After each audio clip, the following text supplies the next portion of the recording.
नमस्कार, बहुत स्वागत है आपका। सत्ता का महासंग्राम देख रहे हैं आप। मैं हूं रीनू यादव। 2024 लोकसभा चुनाव के लिए बीजेपी ने अपना संकल्प पत्र जारी कर दिया और इसे मोदी की गारंटी नाम दिया गया है। दिल्ली स्थित बीजेपी हेडक्वार्टर में प्रधानमंत्री नरेंद्र मोदी, अध्यक्ष जेपी नड्डा, गृह मंत्री अमित शाह और रक्षा मंत्री राजनाथ सिंह समेत अन्य नेता मौजूद रहे। प्रधानमंत्री ने अलग अलग वर्ग और क्षेत्र के लोगों को मंच पर बुलाकर संकल्प पत्र की पहली कॉपी सौंपी। ये वो लोग हैं जिन्हें मोदी सरकार की पिछली किसी न किसी योजना का फायदा मिला है और इसके साथ ही पिछले 10 साल के वादों और उन्हें पूरा करने पर बना एक वीडियो भी जारी किया गया।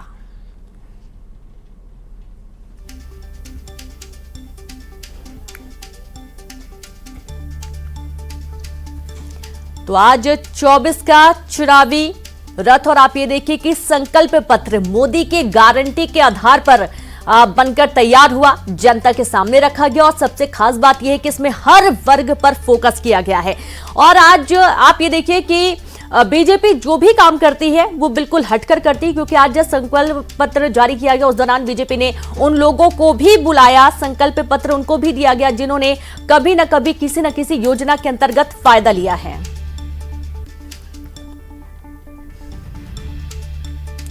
और चलिए, हमारे साथ एक खास पैनल भी जुड़ा है। कांग्रेस प्रवक्ता अनिल चौहान जी हमारे साथ जुड़े हुए हैं और राजपाल सिसोदिया जी भी जुड़े हुए हैं। बीजेपी प्रवक्ता हैं आप। डॉक्टर राम पांडे जी जुड़ गए हैं, कांग्रेस प्रवक्ता हैं आप सभी का बहुत स्वागत है।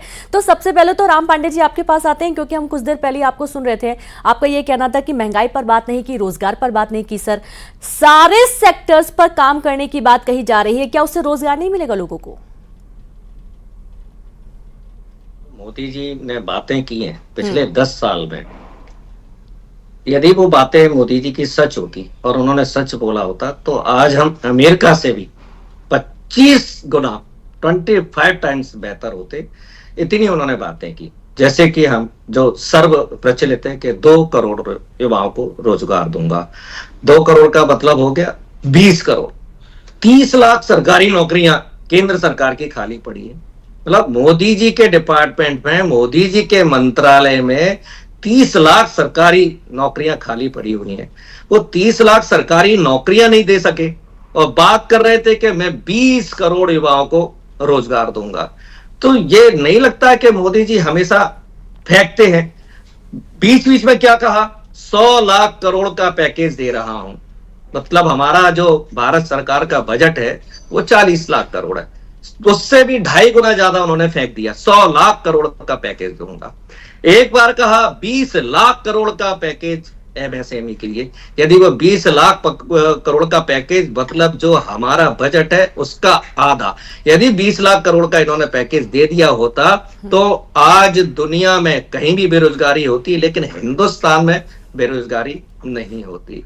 ऐसे ही बीच बीच में कई बार इन्होंने बड़ी बड़ी बातें की, यहां तक कि कोरोना काल तक में झूठ बोल दिया कि 50 लाख कोरोना योद्धाओं को दूंगा। किसी कोरोना योद्धा को 50 लाख रुपया मिला? नहीं मिला।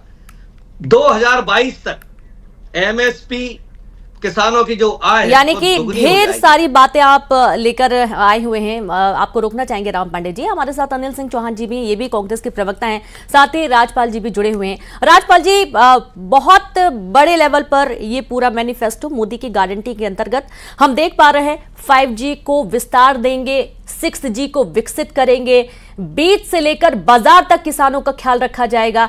यहां तक कि यह भी कहा गया है कि जो मछली पालन है उनको मछली पालन के साथ साथ मोती की खेती में भी प्रोत्साहित किया जाएगा। तमाम छोटे से लेकर बड़े सेक्टर तक सबको इसमें मत दिया गया। लेकिन फिर भी कांग्रेस का साफ तौर पर कहना है कि आप रोजगार की बात कर रहे थे, लेकिन रोजगार जिस लेवल पर, जो संख्या आप बता रहे हैं, अगर आप इतना रोजगार दे देंगे देश के अंदर तो जाहिर सी बात है गरीबी तो खत्म ही हो जाएगी और पता नहीं किस पायदान पर पहुंच जाएगा देश। देखिए, मोदी जी और मोदी जी की सरकार जिस नियत से काम कर रही है वो नियत बहुत स्पष्ट है, बहुत साफ है। हम जिस नियत से काम कर रहे हैं देश के अंदर, देश के विकास के लिए, विशेष करके युवाओं के कल्याण के लिए। और मोदी जी ने एक ज्ञान की बात कही कि गरीब, युवा, महिला, अन्नदाता, ये जो हमारा एक वर्ग है, इस वर्ग के सर्वांगीण विकास को लेकर हमने इस हमारे मोदी की गारंटी वाला जो एक संकल्प पत्र आया है, इस संकल्प पत्र में पूरा विषय रखा है। जी। कांग्रेस जाने कौन कौन सी बातें अभी राम पांडे जी कह रहे थे, कहां से आंकड़े लेके आए, कहां से बातें लेके आए, और जिस प्रकार का संबोधन कर रहे थे, मैं समझता हूं कि आप अपनी बात करिए। निश्चित तौर पर हमें जो करना है वो हम कर रहे हैं, और देश की जनता भारतीय जनता पार्टी पर भरोसा विश्वास इसीलिए कर रही है कि एकमात्र इस देश के अंदर एक पात्र पार्टी है भारतीय जनता पार्टी, जो कहती है वो करने का विनम्रता से प्रयास करती है और करके रिजल्ट दिखाती है। 2019 में जो बातें हमने कही थी उन बातों को हमने पूरा करने का काम किया, और आज इसी बात की वजह से मोदी की गारंटी की बात है। 1980 में भारतीय जनता पार्टी की जब स्थापना हुई थी और स्थापना के समय हमने जो बातें कही थी, जब हम सरकार में आते हैं तो उन बातों को अक्षरशः पूरा करने का काम करते हैं। चाहे धारा 370 हटाने की बात हो, चाहे राम मंदिर के निर्माण में सहयोग करने की बात हो, या तमाम वो अंत्योदय की बातें, जो गरीब कल्याण की बातें हमने पार्टी के गठन के समय कही थी, जब सरकार में आते हैं तो पूरा करते हैं। इसी वजह से आज भारत की जो जनता है वो भारतीय जनता पार्टी पर विश्वास कर रही है, भरोसा कर रही है। उसी की परिणति है कि आज हम अधिकांश राज्यों में हमारी सरकार है। जनता विश्वास कर रही है। और अभी हाल ही में हमने सुना भी प्रधानमंत्री को उनका ये कहना था कि सपना आपका होगा, संकल्प मेरा होगा, यानी कि आप सपना देखिए और उसको मैं संकल्प बनाऊंगा। राजनाथ सिंह का कहना है कि भाई हमारी कथनी और करनी में कोई फर्क नहीं रहा, हमने जो कहा वो करके दिखाया, विपक्ष चाहे कुछ भी बोले। देखिए रेणु जी, बड़ा दुखद है। मैं प्रधानमंत्री जी को सुन रहा था आपके चैनल पर। प्रधानमंत्री जी जो 2014 में कुछ महीने मांगते थे, फिर कुछ साल मांगते थे, वो अब 10 साल बीत जाने के बाद 2047 की बात कर रहे थे, अब 1000 साल की बात करने लग गए। ना महंगाई 100 दिनों में कम हुई, ना रोजगार के अवसर मिले। किसानों की आय दुगनी करने वालों ने इस कृषि उपकरणों पे जीएसटी लगा दिया। प्रतिदिन 10 से 15 किसान देश में आत्महत्या कर रहे हैं।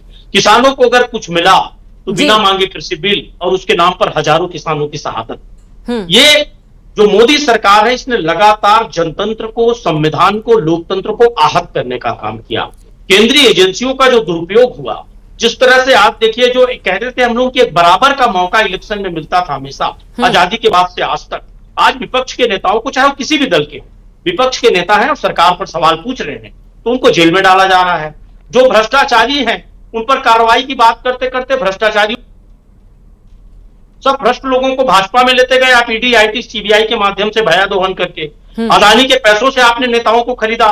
350 से अधिक विधायकों की खरीद फरोख्त हो गई इस मोदी सरकार में 10 साल में। और उसके बाद आप कहते थे कि इन पर कार्रवाई करेंगे।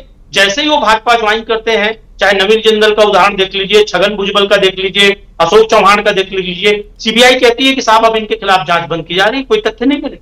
तो क्या भाजपा ज्वाइन करना मानदंड था? इंडियन एक्सप्रेस ने जो न्यूज छापी, नेताओं का उन्होंने ब्यौरा दिया। अनिल जी, बिल्कुल मैं कुछ और महत्वपूर्ण सवालों के साथ लौटूंगी आपके पास। अभी हम सीधे रुक करेंगे भोपाल का, हमारे साथ शैलेंद्र भी जुड़े हुए हैं। पॉलिटिकल रिएक्शन तो हमने ले लिया, लेकिन एक पब्लिक रिएक्शन भी देख लेते हैं कि किस तरीके से रिएक्शन आ रहे हैं पब्लिक के इस मैनिफेस्टो को लेकर। Shailendra, over to you. देखो ऑडियो पीसीआर में चेक भी करा। शैलेंद्र, अगर आपको आवाज आ रही है तो बात करें और बताएं कि किस तरीके के रिएक्शन है संकल्प पत्र को लेकर।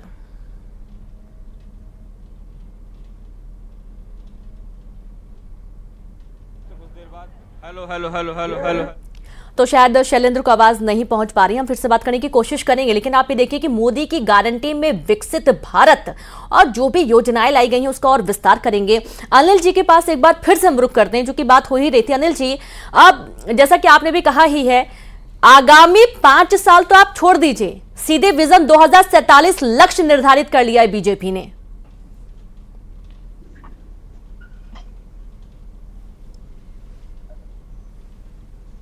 जिस तरह से सामान्य ट्रेनों को बंद किया गया, उनका लगातार किराया बढ़ाया गया, और मोदी जी आज कह रहे थे कि हम सस्ती गैस तो देते ही थे, अब पाइप से गैस देंगे। साहब, कब 1000 से ऊपर गैस के दाम थे? कौन सी सस्ती गैस है? किस तरह से देश के सामने वो झूठ परोसने का काम करते हैं। मोदी जी ने 14 और 19 दोनों में कहा था कि 2022 तक एक भी परिवार आवासहीन नहीं रहेगा, नहीं तो मैं पद छोड़ दूंगा, राजनीति छोड़ दूंगा। वीडियो है हमारे पास। आज साहब 2024 आ गया और आप कह रहे हैं 3 करोड़ आवास देंगे हम। मतलब आवास 3 करोड़ नहीं बने तब तो आप कह रहे हैं कि अगला टारगेट हमारा 3 करोड़ आवास का है। मतलब आप लगातार झूठ परोसने का काम कर रहे हैं, देश की जनता को गुमराह कर रहे हैं, देश की जनता का शोषण कर रहे हैं, संविधान और लोकतंत्र को आहत कर रहे हैं। देश की जनता बहुत अच्छे से समझ गई है कि इनके अच्छे दिनों की बात पूरी तरह झूठी थी। ना वे काले धन की बात करते, ना महंगाई की बात क्या करते। समझ रही है वो भी जान लेते हैं अनिल जी, वो भी जान लेते हैं। सीधे रुक करते एक बार फिर से भोपाल का शैलेंद्र, अगर आपको आवाज आ रही तो बात भी करें और बताएं कि किस तरीके के रिएक्शन है बीजेपी के संकल्प पत्र को लेकर, जो कि मोदी की गारंटी के आधार पर तैयार किया गया।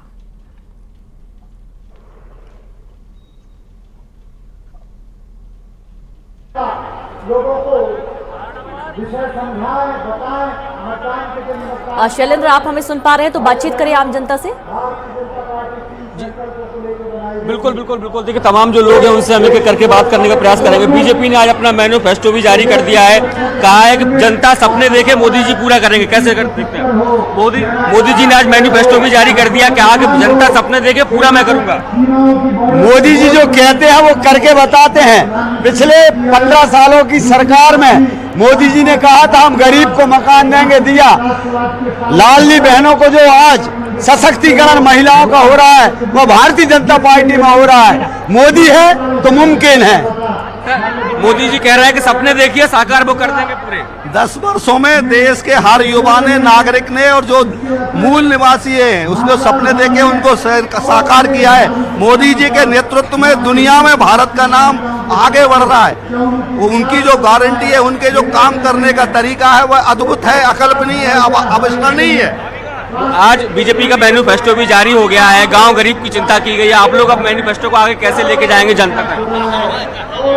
अंतिम छोर के व्यक्ति तक लाभ पहुंचाने का मेन उद्देश्य भारतीय जनता पार्टी का है। भारतीय जनता पार्टी निर्धन और गरीब व्यक्तियों तक सरकारी योजनाओं को पहुंचाती है और उसका लाभ वहां तक पहुंचाती है। हमारा मेन उद्देश्य अंतिम व्यक्ति के लास्ट आखिरी पंक्ति के व्यक्ति तक लाभ पहुंचाने का रहता है। भारतीय जनता पार्टी हर गरीब का जन कल्याण करती है और हर गरीब के लिए काम करती है। ये गरीबों की पार्टी है। भारतीय जनता पार्टी इसलिए आज इस मुकाम पर पहुंची है क्योंकि आम जनता का ध्यान रखती है। बिल्कुल, कुछ और लोग भी हैं। भाई साहब, आज मैनिफेस्टो जारी हुआ आपकी पार्टी का और प्रधानमंत्री जी खुद यहाँ आ रहे हैं। आज वो सारी बातें यहाँ बताएंगे मैनिफेस्टो में। क्या लगता है आपको, कितना फायदा होगा? हमारा सौभाग्य है कि हमारी धरती पर मोदी जी पधार रहे हैं और मोदी जी के आने से निश्चित ही पूरे देश में विकास की शैलेंद्र, और आपको पूरे रोकना चाहेंगे, हम सीधे रुक करेंगे। आकाश शुक्ला भी हमारे साथ रायपुर से जुड़े हुए हैं। आकाश, पब्लिक रिएक्शन बात करके बताएं कैसा है, और संकल्प पत्र जो कि मोदी की गारंटी के आधार पर तैयार किया गया है, हर वर्ग का विशेष ख्याल रखा गया, ऐसा बीजेपी का दावा है। किस तरीके की रिएक्शन? आकाश जी बिल्कुल, देखिए छत्तीसगढ़ में भाजपा की सरकार है और मुख्यमंत्री विष्णुदेव साय की सरकार आने के बाद यहाँ मोदी की गारंटी पूरी हुई और वो इसके साथ ही जो केंद्र में मोदी ने संकल्प पत्र जारी किया उसको लेके उत्साह भी देखने को मिल रहा है। हमारे साथ युवा है, बात करेंगे सीधे। भाजपा ने संकल्प पत्र जारी किया है, विजन रखा है 2047 तक विकसित भारत बनाने का। किस तरीके से देख रहे हैं इसको? मोदी जी का जो विजन है विकसित भारत बनाने का 2047 का, ये बहुत ही शानदार है, जिससे सभी वर्ग बहुत ही उत्साहित है। आप देख लीजिए 70 लाख जो है यहाँ गरीब परिवारों को फ्री में राशन दिया जा रहा है ना। यहाँ शिक्षा के बाद में शिक्षा हो या फिर स्वास्थ्य, जो भी कार्य बहुत ही शानदार तरीके से करने के लिए पहल किए हैं। आप देख सकते हैं वैसे ही छत्तीसगढ़ में हमारे विष्णुदेव साय की जो सरकार है, जो मोदी के गारंटी को पूरा करने के लिए देख सकते हैं कितने जल्दी, मतलब अभी देख सकते हैं जो भी बचा हुआ घोषणा पत्र में जो बचा हुआ है वो आचार संहिता के बाद फिर से लागू शुरू हो जाएगा। और देख सकते हैं कि यहाँ पे मोदी जी का जो ये मैनिफेस्टो है, जो भाजपा का मैनिफेस्टो है, बहुत ही शानदार है। भाजपा का संकल्प पत्र। जी बिल्कुल, यहाँ पर हम इस वक्त खैरागढ़ में मौजूद हैं। बहुत ही शानदार बता रही है भाजपा के मैनिफेस्टो को। बिल्कुल आकाश, रोकना चाहेंगे आपको। एक बार फिर से हम राम पांडे जी की तरफ चलते हैं। राम पांडे जी, अब चूंकि बात करना इसलिए भी दिलचस्प हो जाता है क्योंकि अभी हाल ही में आपने सुना, हालांकि पब्लिक रिएक्शन, चूंकि ये सभा है और यहाँ पर जो पब्लिक रिएक्शन आए हैं उसको भी आपने सुना ही है। अब सबसे बड़ी बात यह है कि बीजेपी की एक सोशल मीडिया विंग और बीजेपी के काम करने का तरीका, प्रचार प्रसार करने का तरीका, और सबसे बड़ी बात कि आम पब्लिक इसलिए भी खुश है कि विश्व स्तर पर एक नई पहचान, नया मुकाम, नए कीर्तिमान गढ़ा है भारत मोदी जी के रहते। जी, मैंने अभी सुना सबसे पूछा, करीब 5-7 लोगों से पूछा जी। और 5-7 लोगों ने कहा मोदी की गारंटी अच्छी है। मतलब 100% लोगों ने कहा कि मोदी की गारंटी अच्छी है। इससे तो ये लगता है कि चुनाव होना ही नहीं चाहिए, क्योंकि 100% वोट मोदी जी को मिल रहा है। मतलब वो जो मोदी जी कह रहे हैं ना 400 जीतेंगे, इससे तो लग रहा है 543 सीट पर जीतेंगे, क्योंकि सभी के सब अच्छा बता रहे हैं, एक ने भी विरोध नहीं किया। तो ये क्या प्रमाणित करता है? ये मुझे आवाजें सुनाई दे रही थी, वो भारतीय जनता पार्टी का कार्यक्रम है, भारतीय जनता पार्टी का प्रोग्राम है, भारतीय जनता पार्टी के कार्यकर्ता हैं, भारतीय जनता पार्टी के नेता हैं, तो वो क्या बोलेंगे? जिस घर में खाना खाने जाएंगे तो उस घर का मालिक पूछेगा भैया सर, भोजन कैसा इतनी लगा? बड़ी तो क्या संख्या में बोलेंगे? भारतीय जनता पार्टी ने अपने कार्यकर्ता जोड़ लिए हैं। आपको तो अच्छे से मालूम है कांग्रेस के न जाने कितने कार्यकर्ता बीजेपी में जा चुके हैं, तो जाहिर सी बात है कि अब बीजेपी के पक्ष में बात तो कार्यकर्ता करेंगे, ये तो बिल्कुल सुनिश्चित है। एक बार हम फिर राजपाल जी का भी रुख कर लेते हैं, एक छोटा रिएक्शन ले लेते हैं चूंकि वक्त कम है। राजपाल जी, अब पब्लिक रिएक्शन तो हम आगे भी बताएंगे ही, लेकिन जैसे कि आप सुन भी रहे हैं, बिल्कुल भी सही नहीं है। जो कथनी और करने की बात राजनाथ सिंह कर रहे हैं ऐसा बिल्कुल भी नहीं है। जो वादे किए गए थे, ना महंगाई कम हुई है, ना रोजगार मिला है, और सबसे बड़ी बात है कि जो बातें की जाती, जो घोषणा पत्र पिछली बार जारी किया गया था, उसी के अभी काम पूरे नहीं हुए हैं और अभी एक बार फिर से नया आंकड़ा सेट कर दिया बीजेपी ने। निश्चित तौर पर हमने जो कहा है उसको करने का काम किया है। भारतीय जनता पार्टी जो कहती है वो करके और देने का काम करती है। ये कथनी और करनी में हमारे अंतर नहीं है। राजनाथ सिंह जी ने बिल्कुल सही कहा है और ये देश की जनता भी मान चुकी है। इसीलिए आज अधिकांश राज्यों में और प्रदेश सहित देश में देखेंगे आप तो भारतीय जनता पार्टी पे भरोसा करके लोगों ने सरकारें बना रखी है। अब मैं आपको ये कहना चाहता हूं कि अभी आयुष्मान भारत के अंतर्गत और प्रधानमंत्री आवास के अंतर्गत अभी मेरे मित्र जो है आंकड़ों पे प्रश्नवाचक चिन्ह लगा रहे थे। मैं कहना चाहता हूं कि 8 करोड़ जो है प्रधानमंत्री आवास हम दे चुके हैं और 3 करोड़ और देने वाले हैं। आंकड़े जारी जरूर हुए हैं, लेकिन ये भी कहना है कांग्रेस का कि भाई जो मकान दिए उनकी स्थिति भी देख लें, उनकी हालत देख लें, वो रहने लायक है भी कि नहीं है। सिर्फ कागजों पर नंबर दर्शा दिए गए कि इतने मकान हो गए हैं, इतने गांव ओडीएफ हो गए हैं, इतने शौचालय बन गए हैं। इस पर भी प्रश्न हो रहा है। हालांकि रोकना चाहेंगे आपको, हमको ब्रेक के लिए रुकना होगा। राजपाल जी लगातार आप लोग जुड़े रहे, एक छोटे से ब्रेक के लिए रुकेंगे, जल्द हाजिर होंगे।